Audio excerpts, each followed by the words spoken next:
ang pagbubuntis ay isang isyung patuloy na kinakaharap ng maraming kabataan. Taon-taon, libong-libong kabataan ang nagiging magulang nang hindi pa handa.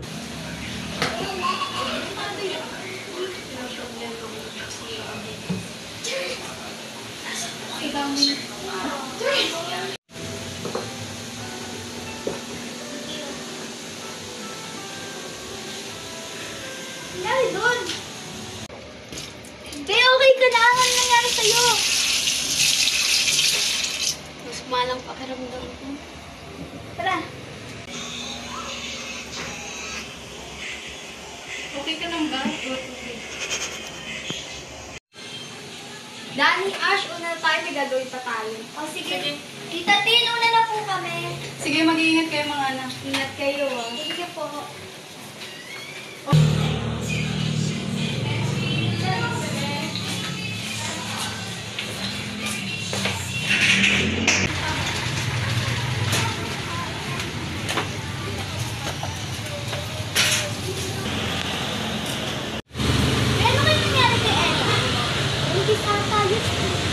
Sabi niya, diligaw siya.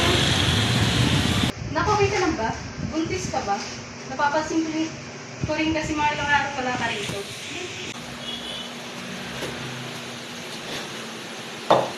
Saan ka pupunta? Yan lang ang magsisira ka lang kasi.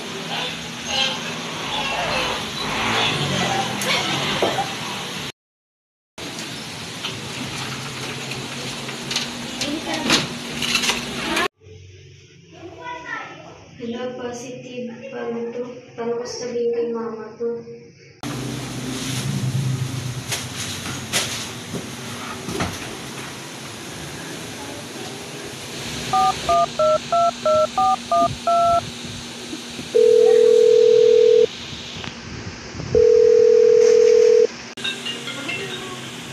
Hello, be. May sasabihin sana ako sa'yo eh. Ano yun? Kasama ko sila Angel, tapos si Ash. Ano kasi, be? Ganito kasi.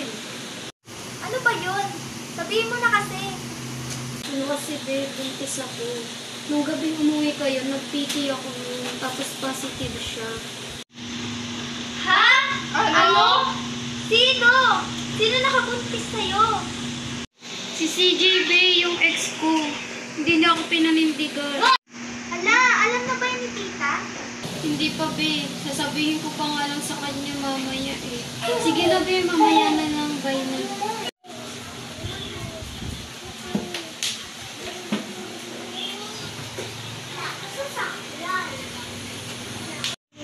Mami, sasabihin sana ako sa'yo eh. Ano yun? Buntis ako. Ano? Sino nakapunti sa'yo? Hindi mo talaga pinapalagay yung mga pangarap sa'yo. Ang bata-bata mo pa. Sorry, ma. Ipalaglag mo yan.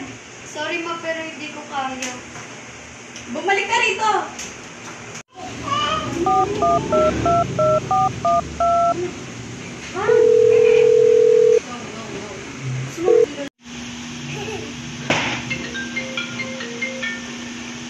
No.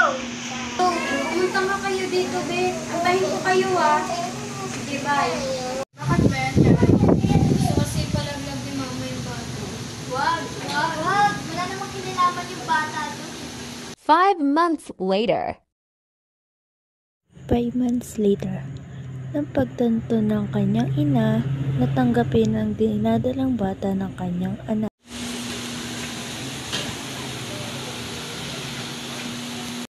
Nak, sorry sa mga nagawa ko sa'yo, ah. Sana mapatawad mo ko. Okay lang yun.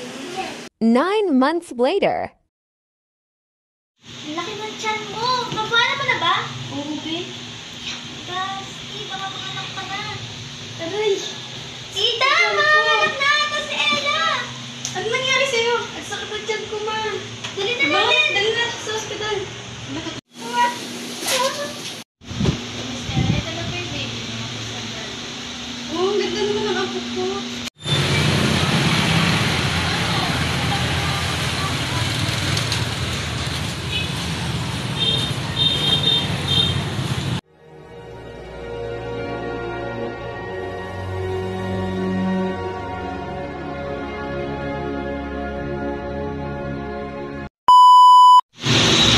talaga